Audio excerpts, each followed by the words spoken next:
Aleyce Simmonds has released several studio albums. She is a regular at the Tamworth Country Music Festival and a mentor at the Academy of Country Music.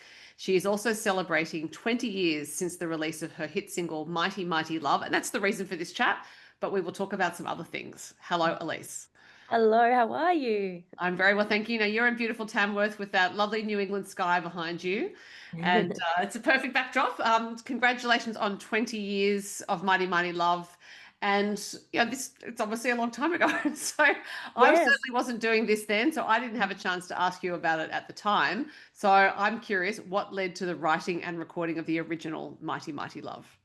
Well, I didn't actually write Mighty Mighty Love. It was my very first recording that I'd ever made. And so I won a competition, birdies, called the Telstra Road to Tamworth. And that led me to fly to Nashville. I was 18 years old and not go to uni, which is what I wanting to do. I was going to go to the Conservatorium of Music to study music in Sydney. And instead I got a major record deal and got on a plane and flew to Nashville to record this and to write with people for a month and play showcases and things. So my life definitely turned around with this song. Yeah, because that's quite a choice because the Conservatorium of Music would have put you on a particular path, obviously, and it may all have ended up in the same place. But at the time, did it feel like a difficult choice, or did you just think, okay, Nashville record deal, I'm going? It was a difficult choice because I did have my heart set on being a music teacher at the time, and but it. I guess at the same time, this huge opportunity presented itself. And, I'd never been on a plane before, so it was just like this little girl from Tamworth and her parents who had never flown before that headed off to Nashville and met all these people. It's crazy. 20 years is such a long, long time, as you say, and it just goes like the blink of an eye. And I Mm. think about the girl that I was back then, and I just think, wow, the life that I was living was, I mean, the music industry was very different back then than it is now. But I said in a radio interview today, like, it was nothing for me to be picked up twice a week from my apartment in Sydney in a limo to go to with, Dennis Hanlon, who was, the director of Sony BMG Records, and, to jump in and go to an album launch or a cocktail party or whatever. It was just constant events and showcases and just yeah, just completely different life than I ever thought I'd have. Yeah. Well, and obviously your talent got you there because also you need talent to get to the Conservatorium of Music to even get a glimmer of walking in the door. So when the song was released in 2005, it became the most played country song on commercial radio, which is an incredible achievement. And were there so you've talked about Nashville and record deal and everything, but were there different doors that open for you because of that radio exposure? Oh, 100%. It was just the most incredible thing. I had released the song and a video that went viral for back then. It it went to number one on this country music channel, and it's the most terrible video you've ever seen in your life. So, if you'd like to have a laugh, go and have a listen, have a watch. But having that success on commercial radio opened up so many doors. I was um, going to all these different places doing commercial radio showcases with the likes of Delta Goodrem, like no other country singers. There was just me and these, rap singers and pop singers and things that do naturally have a lot of success on commercial radio. So it just put me in front of a lot of other people, different people. I went straight out on the road full time. If I wasn't to, I toured with Adam Harvey for a couple of years straight, where we were doing the good old fashioned touring days too, where we would have, we'd tour right through, have Monday nights off, and then start again on a Tuesday night. It's definitely the days of touring like that are well over. But it was just I was literally catapulted into this different life. Mm. And yeah, living in Sydney to be closer to the airport, it was just incredible. Touring with Harvey for 2 years would have been quite an experience. I'm sure It you've heard all of his jokes now. I have, but you know what? Still, even when I see him now, he's just a very wonderful and kind man, as I'm sure you know. But Still now, when I see one of his concerts, even though I saw it night after night and I always went out and watched his concert, he still has me in stitches. And I have been hearing some of those jokes. So he does have new material. Sorry, Adam. But he still has me in stitches. He's just an ultimate performer. Yeah. And it was just so wonderful to have that experience. And with such a talented band as well, he always toured with the best musicians. So it was really great to witness that with them as well. Yeah, he does do a great live show. Now, the new version of Mighty Mighty Love is quite different. The original one, you've got quite a lot of backing vocals on there. It's up tempo, but I think the version now is true to the artist you are now.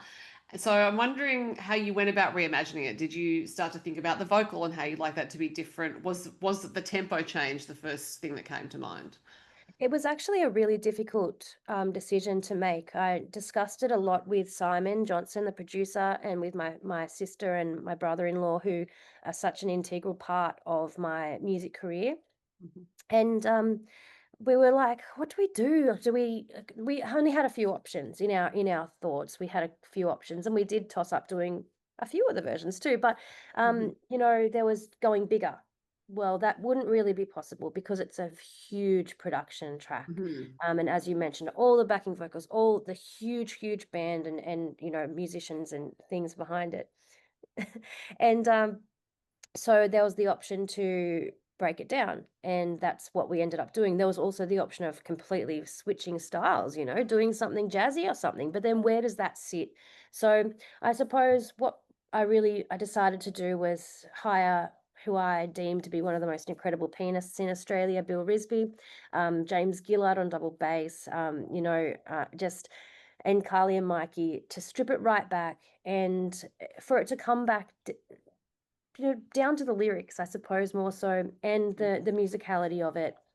And just to put some of that emotion in, it's funny because when I've listened back a couple of times today, and I have to admit I've cried, because it's just, I remember certain things that have happened that I have forgotten about. I know it sounds ridiculous, but even the fact that music has taken me to, the Sinai Desert to sing for the troops, it's like you forget about all that stuff, and it takes a little reminder sometimes to go, oh my gosh, I did that, like that's so cool. And music took me there. So I don't hear a different singer than I did in the original. It's funny like that. I Every now and then I hear a little bit of a gravel or something like that in my voice, and I go, oh yeah, that's that pain. That's that Right. pain. Right. Because as you know, the music industry is it's just such a crazy industry that you go through the highest highs to operate at that high level, or to try operate at that high level, which also comes with the lowest of lows. And Mhm. as we see when we put a song out or we put an album out and it goes really well, and it's for some reason just is that magical thing where it clicks and it works and people resonate with it and they support it. Or you can release your best work in your heart, your best work, and it just flops. Mhm. There are a lot of quite evil people too in the music industry that it seems to really evil people seem to gravitate towards industries like that where you're putting yourself out constantly as part of the job, but that doesn't mean you're public property. There's all a range of things that comes with that, and as you can imagine, an 18-year-old girl setting off Mhm. in the world in an industry like that is a very scary place, and it's certainly not one that I want my daughter to enter into. I'll be Right. definitely giving her a hammer before I give her a guitar. Right. Well, look, trades are great, and everyone should have one, I think. But yeah, I think it's just on the subject of the industry. I guess when it's an industry with creative people in it, and that means you're someone who's prepared to not only open your heart but open certain energetic channels, if that makes sense. That Mm. there are some energy vampires who get attracted. Yes, If you know what I mean? 100%. Yeah. Yes, they just they do seem to come out of the woodwork and really prey on those certain little like what did you say? Channels, Yeah, energetic channels that I think yeah, yeah, absolutely. I've because I never think also actually heard it put like that, but that's actually 100% true. Well, because I also think and as you were just talking about the age you were and what had gone on, but it occurred to me that out of all the creative arts, I suppose arts are inherently creative, but out of all the creative endeavors, musical performers, performing artists are actually the ones who are seen the most in person. So actors are usually on screen and they're not seen in person that often, unless they're theatre actors, and even then it's not mass exposure. But musical artists are not only seen on video these days, they're heard on radio, and then they stand up in front of an audience and they are seen. And actually, the work that's required to be comfortable being seen is Oh, huge and can take a real toll. And then you have people say, oh, well, so and so burnt out. Oh, couldn't hack it, whatever it is. Like, yeah, but you're not trying to be seen night after night after night. The pace you just described on the Adam Harvey tour for 2 years, that's a lot of energetic hooks going into you from people, and a lot for you to put out as well. So I'm wonder how more artists don't actually burn out. oh, no, same. And I think we all go through ebbs and flows where we do burn out and we have to have a break because there's so much anxiety attached to this job. And you have to worry about what you look like all the time and what you said. Did you say the right thing? Or, do they like my song? Do they like my outfit? It's brutal. Like when I was signed to Sony, I have to be honest, it wasn't the easiest thing to have a major record deal. Obviously, they don't exist like that really anymore, but well, they do, but for the top tier, they don't exist just for the little 18-year-olds that are popping out. But it's I was told, I worked out at the gym twice a day. When I wasn't on the road, I was working full time and in a coffee shop, and I was, literally I'd go to the gym twice a day because I was so worried about being skinny, and they wanted me to change my teeth because my teeth are crooked, there were just so many things. I had to wear certain things that they wanted me to wear. And I don't mean as a whole, like the company was wonderful and I worked with the most amazing people, but they weren't necessarily the record labels. They might have been the agents or, the booking agents or whatever. They'd say, don't wear that. You look like crap. You should jeans, this is literally what my booking agent at the time said to me. I only looked good in jeans and pointy toes. He didn't remain my booking agent for that long, but it's like it's just crazy that it does bring those people that think they have such a right to say that stuff, whereas you wouldn't walk up to someone in Coles and say, like, you really shouldn't wear that. You're doing your job here, and you're putting yourself out here by selling me these products, but you really shouldn't be wearing that. You look crap. Yeah. It just Yeah. doesn't happen. It's the absolute commodification of the artist. And God forbid you would have a crooked tooth. It's the other thing I often think with singers, when someone says to you, "Oh, change your teeth," that actually can change how you sing because that's your mouth Oh, and that's your instrument. absolutely. Yes, well, even just recently, I got Invisalign, and I got so unwell when I was having Georgia, which you know about, that I just thought I don't need any more pain, so I ripped the Invisalign out, but it 100% changed the way I sang. And Right. even when you took it out, it did because it was just changing everything in there, your vocal channels. And she's taking off down the stairs with the barbecue cleaner, but anyway. If you need to go after your daughter, that's absolutely fine. I can put us on pause. Thank you. So you mentioned your sister Carly and your brother-in-law Michael. Now they sing on the new version of Mighty Mighty Love, and you just mentioned that they have a lot to do with your music career. So I'm wondering what that involves. I know that Carly is also musical, and obviously Michael is too, and that you have worked with her for a while. But I'm just interested in that family permutation. Carly has always been not only, one of my best friends in the world, but a sounding board for music. We lived together in Sydney and did at least three gigs, sometimes four a week in Newcastle. And so we'd drive back, forth, back, forth, back, forth, together playing music. The 3-hour gigs that paid the bills and that I used to save money to make my albums and things like that. So we've made a lot of music together, and I trust her opinion so much about music. She's an impeccable singer, and it's just her voice is one of those voices that just gives me goosebumps. She doesn't have to. practice or anything even. She just can jump up and I'll be like, we've got to record this week. No problem. She just gets up and sings it better than the next person that's been in their bedroom practicing, their whole life.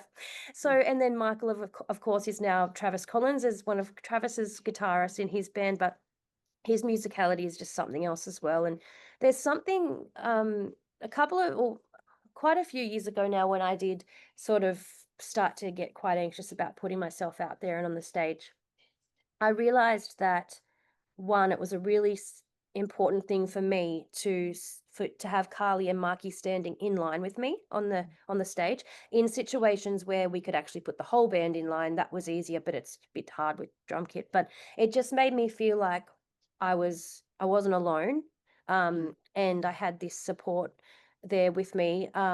When I play music with Carly and Mikey, they just do that. They make me feel safe, and it's incredible. So it was really important to me to have them singing on this version and sharing in it with them, because we've just experienced so much. My sister, I think I'd been nominated for 7 or 8 golden guitars before I won my first one, and I was up for Female Artist of the Year, and because she is head of marketing and communications at the council here in Tamworth, she knew that I'd won for like 3 or 4 months or however long it was. But obviously, she couldn't tell anyone. She was crying herself to sleep every night.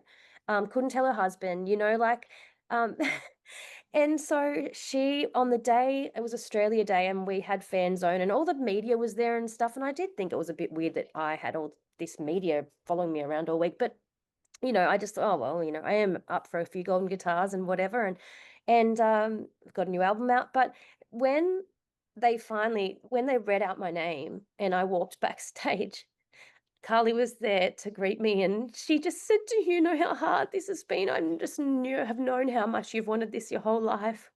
And it finally happened. She said, "I couldn't tell you, and it was just hurting me so much." But, we got to perform that night on the Golden Guitar Awards together, and it's just so many moments like that throughout the 20 years that make all the hard times just so worth it. Yeah. And also, just while you were talking about driving with Carly back and forth to Newcastle, for anyone who's not in New South Wales or knows that area well, that's a lot of driving to play a 3-hour gig and then turn around and come home. So yes, that is a bonded sisterly relationship It out of driving absolutely along. It is, and you know what, Carly at the time, so as I said, when I wasn't touring, I was working full time as well, but she was actually doing uni and being a nanny for a family in Sydney. So she was doing like full and working at Forecast, whenever so she was doing all this, plus we were literally singing for like, 12 hours a week, it was just, Oh, and all that driving, an hour and a half each way or whatever. So it was a very busy time, but I don't think we'd change anything. They were just such special times. And as you know, the Newcastle music industry is really strong. And hmm. I really made lifelong friends and followers in Newcastle that are still on the journey with me, that still come to my shows, and it's really special. I feel really close to my Newcastle family, and I think it's because we literally spend a lot of time together. Yeah, and from what I hear, also the Newcastle live music scene is extremely healthy. There are lots of people going to gigs, which is great. Now Yes. we've talked about your sister Carly. You have another sister. You also have a brother Joshua who is not on this plane of existence anymore. And I wanted to introduce the subject of Joshua because when we spoke several years ago now, we talked about him because you had a song called Joshua on your second album, Believe. And I'm wanting to talk about him as well because some of your newer fans may not know this about your life and about your family. And I do think that this informs who you are as an artist as well, and the stories that you are interested in telling. I don't know that you would have created some of the songs you've created without this in your family. No, you're so right. Joshua was a special song for me to release for my whole family. And, it actually resonated with a lot of people and became one of the APRA Song of the Year nominated songs and things like that. Um, it's a song about Joshua, and it's a song that I needed to write. It took a very long time to write it, actually. I rewrote it many, many times, but But and you know, you'd never know if you get something right when it's such a special topic. But it's incredible how a song like Joshua for me, like even like my more recent songs where I've tackled issues like infertility and IVF and things like that, um, have really pull people together. And that's what music is for me. I absolutely love the messages in my inbox about um, you know, the people that have said things like, we've got a Joshua too. His name was Brendan, but this song means so much to us. You know, just it's basically it's one of those songs where I've found that people have just inserted their own family members' names into there and kept them alive, you know, kept them alive through music. And that's definitely something that my Joshua's done is Mhm. keep Joshua in our family. And I appreciate you bringing him up because I know he's, you know, up there looking down and so proud of my sisters, as I say in the song, you know. And there still isn't a day that goes by that we don't cry and shed a tear. Wonder who he would be now. He'd be Yeah. 30 now, you know, and it's so sad that he's missing out on seeing our little babies, and you know, growing old with them and maybe having his own. So Yeah. it's very important to me to talk about Joshua. Yeah, and I think when you lose anyone in your family at a young age, the difficult thing can be that people do stop talking about them, and it's not that that person's not with you anymore. It's just that the stories have stopped at a certain point, is how I tend to think of it. It's just that you Yes, don't have any more stories to tell about Joshua, true. but that Yeah, doesn't mean that he's not still there. absolutely. Yeah. So, and I think part of the reason why I wanted to mention him also is looking at your recent music releases, apart from Mighty Mighty Love Now, the previous single was Really Living. And so when I was thinking about that song, because I spoke to you about the single before that, which was Things I've Learned, but Really Living, when I was listening to that, I thought I could hear that strand in your storytelling. So I'm sure you've had a great response to that song as well.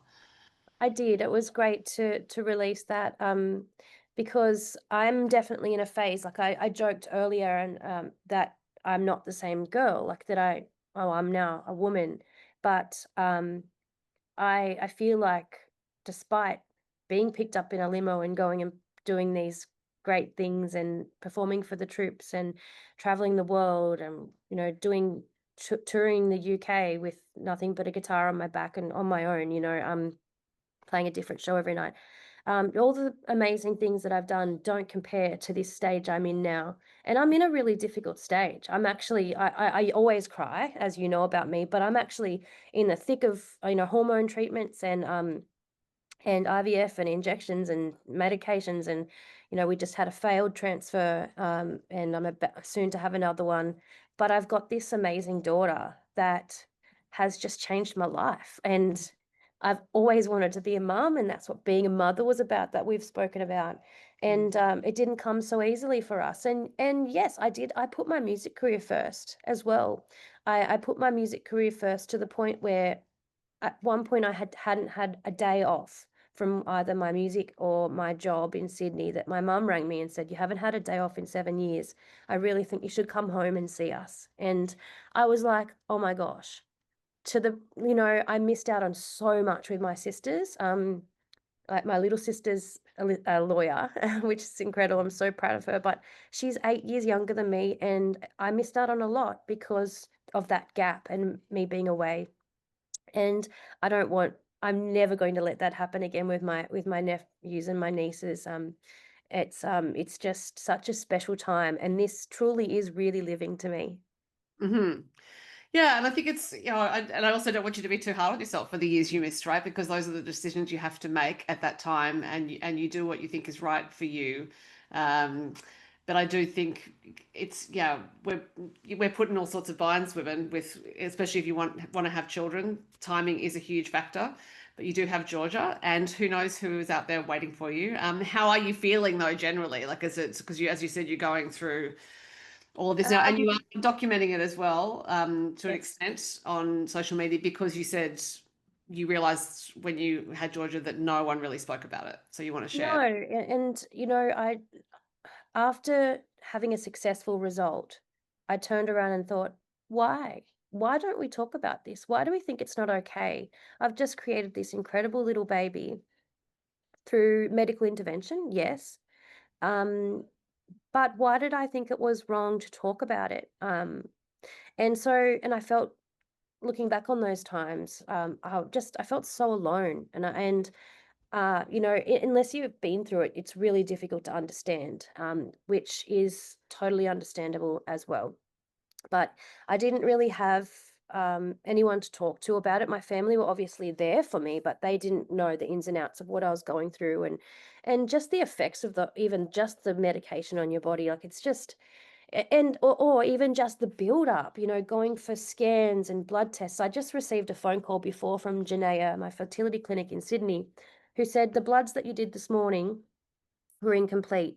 And I said, "Oh, why is that?" And they said, "Oh, well, we don't really know. You'd have to talk to really someone in the lab, but one of their machines broke down and they didn't get all your hormones. So do you mind going back in the morning?" And I'm like, "Ugh, that's fine." But it's just, what I've really found last cycle was the blood tests every second day, the scans, the internal scans, the medication, and then you get this phone call to say, "Didn't make it.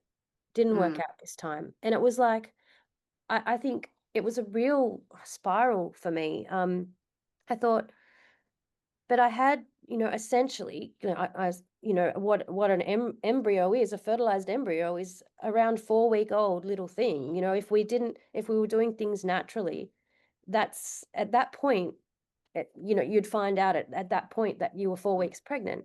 That's what I had inside me that just didn't make it, and there's right. no explanation. It didn't take it. It was healthy. It was chromosomally perfect. All these things, but it just didn't make it. So that was really difficult. So now that I know that side of it too, not just the success of IVF, it's more Mm. important for me to talk about it because I want people to go, "Hey," and which has happened. I've had fail after fail, but now I've got 3 beautiful kids or whatever, and just to put that hope out there into the world to go, it's not all bad, it's just part of it. Yeah, it's certainly an ordeal for your body though. So I hope you can rest at the same Mhm. time that you're creating music and doing other things. Now you mentioned earlier that you were thinking of being a music teacher when you were younger, and you are teaching music, not in a school environment, but actually at the Academy of Country Music because you are a mentor at the Junior Academy, which takes place each July, and you've been doing this for a little while. How were this year's group? How was this year's group, I should say? This year's group was magical. I was trying to pinpoint what it was, and I maybe it is that I'm a mother now. It maybe just, had that different little feeling for me to be mentoring children in that way. Young adults, I suppose. But it was so wonderful. I had such a talented group. Myself and my students were incredibly talented. But we got on so well as well, and I just loved that they were hardworking. They were dedicated. They seemed to really, grab hold of each opportunity that they were given and run with it.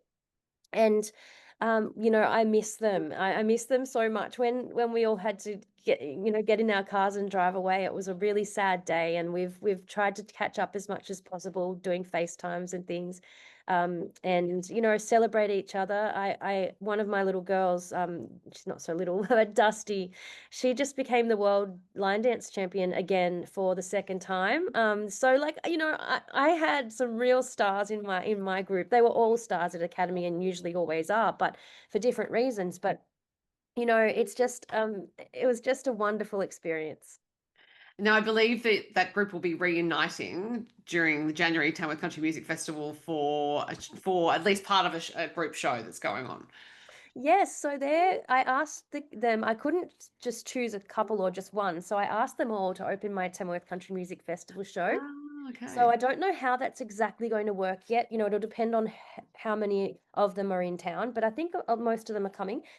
So, I want them to be able to showcase themselves. So whether or not we have enough time for them to do a song each, Mhm. or whether they do half a song each, or do some songs together.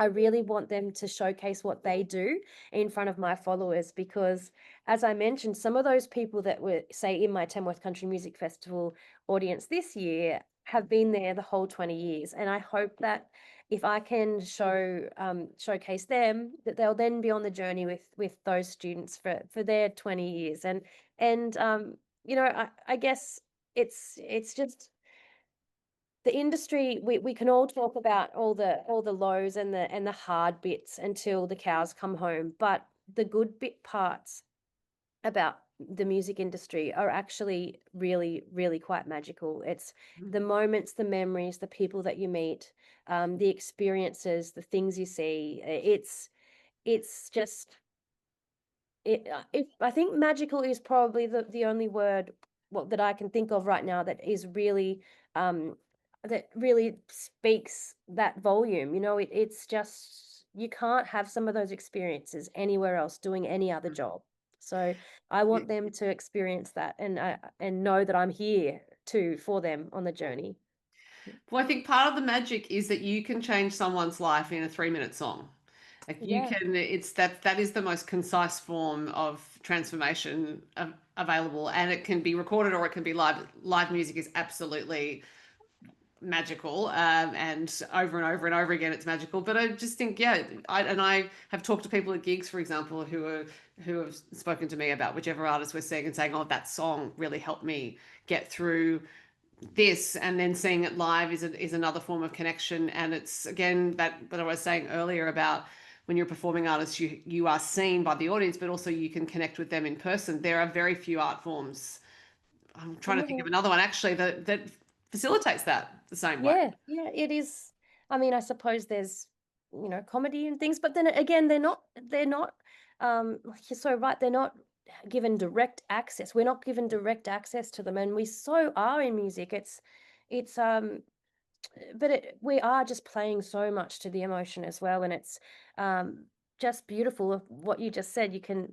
You literally can listen to a song. One that's recently done that for me actually is a beautiful song by Laurie McKenna called "Tied to You."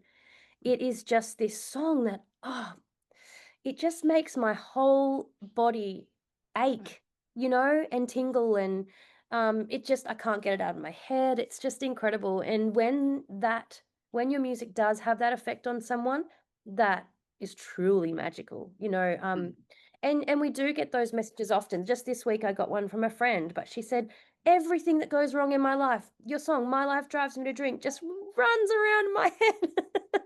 And I was like, "Well, I think all of our lives drive us to drink every now and then." So you put it in a very concise way that she could then play and think, yes, that's the story I need to hear. Yeah. So now you mentioned your Tamworth show. So is it the 16th of January that's on? The 18th, the 18th. Sunday night. Yeah, Sunday afternoon at 5 o'clock. Which venue? The Tamworth Hotel. Okay. So we're Um, going back there this year, which will be great. yeah, which is a wonderful venue. If no one, if anyone listening has not been there before, thoroughly recommend it. Now, part of your ticket price is going to Can Assist. So what is Can Assist and why did you decide to become involved with them? Can Assist is a really incredible grassroots organisation. So Can Assist has 56 branches in New South Wales, regional New South Wales. Head office is in Sydney, and they support country cancer patients. So we went through a long and pretty awful battle with my husband's father, Robert, um, six years ago or so, and the years before that. And we had no idea about organizations like this. Of course, you hear about the big ones, but the big ones don't do anything like Can Assist do. So also the money that is raised by Can Assist stays locally. So at the moment, we've been doing a really big campaign through August to raise money for actual head office as well, because if Sydney obviously office isn't running, we need we can't have the 56 branches. So, and they're all made up of volunteers. But the incredible thing about Can Assist is if we had a fundraiser here in our backyard tonight and had a cocktail party with some music, that money stays locally. So if I had to give them a call and say, I need assistance, they'll say, what do you need? And it might be money towards your travel, your accommodation. It might be, to help pay your rent for that month. Whatever it is, yeah, Dad is home. You can go to him. And it's just an incredible organization. I'm just doing an interview. Um, and so, it's really, I'm really passionate about it, and I want more people to hear about it. And the thing is, it's only in New South Wales right now, but Mhm. that doesn't mean it doesn't affect, you in Sydney. It doesn't, because you may have, well, chances are you have a family member that lives in Wagga or Orange or Bathurst or, you know, in the sticks. Or even the people that live in Victoria, I'm sure that they have a family member or a friend that lives in New South Wales, and we just never know that when we're going to need that assistance. So Yeah. $5 from each of my tickets goes to Can Assist, and we're hoping that, we can make a difference. Yeah, because for people in country towns who need treatment for cancer, especially something like chemotherapy or radiation, in order to get to a large town or city, if they may not be in one, it's a huge piece of work, right? It's financially difficult, Is. it's logistically difficult. If it's a child, then Ronald McDonald House can help with that. But for adults, yeah, that's a fantastic organization. It really is, and yeah, it's just the people that work in head office and in all the branches are just so passionate about this and spreading the message further. So hopefully, we can all chip away and do that. Yeah. So you have your show coming up in January, and this is the 20th anniversary of Mighty Mighty Love. I'm wondering what Aleyce from 20 years ago would think now about all the musical things you've done, and what Aleyce now is most proud of that's happened in that time. Oh, I that's such a huge question. I do know that the girl back then would not have had any idea that it would have led to all of this. Just I think that the thing that I'm most proud of from over the 20 years is actually still being here. Hmm. Um, Sometimes I think it's really difficult to feel relevant, especially in an industry that you hardly recognize with all this new music coming through that Hmm. it isn't necessarily maybe true country music isn't 100% authentic. I'm definitely one that I write from the heart, and everyone's not the same, and we all have our own lanes to run in. But I'm definitely not someone that would ever go out and write a song to get to be a radio hit, and Hmm. um, and that's just not me. But that's everyone's different. But I suppose this year in January, when Keith Urban was up talking at the Golden Guitar Awards, I had a moment where I felt relevant. I felt really relevant because I was sitting there and I was listening to him talk. I met him 20 years ago at the Ryman Auditorium in Nashville, and he said, "Congratulations on your new single, Mighty Mighty Love, and winning the Telstra Road to Tamworth. It's just really great, and it seems like a great competition." And I didn't care if his publicist had just told him that as I was walking in. The fact that he cared to say that was just, it really made an impression. But when he was standing up there at the Golden Guitar Awards, he was thanking all these people that have been part of my 20 years too. And a lot of the people that were in the room wouldn't have had a clue who they were talking about. And it made me go, so you met those people 20 years ago and you worked with those people 20 years ago. So did Keith. And you're still here. And I thought, I really needed that. I needed to go, This has been hard. Like, this has been tough. I could have given up 10 years ago, but I'm still actually here making some music. And you have a very snotty nose. Hello, Oh, Georgia. yeah, you can wipe your nose. And yeah, it just made me feel really, really proud to still be here. A few years ago, Madonna won the Billboard like Woman in Music prize or something like that, and I remember her talking about all the controversies in her career, and she said, "I think the most controversial thing I've done is to stick around." And Yes. I do think that's true of her. It's true of a lot of artists, but I also think in chasing a viral hit, it's a bit like chasing a viral video on TikTok. It's not sustainable. That's, that Yeah. there is the hit and you might get the attention, but to have a career this long, it does have to come from the heart and you have to be prepared to show up and stick with it over and over again. And that's what you're doing. So congratulations. Oh, thank you. Thanks so. And I'm going to leave it there so you can go and cuddle your beautiful daughter. I think I need to blow her nose by the looks of it. Congratulations, Aleyce. And people can find tickets to your Tamworth show on sale now. Thank you so much.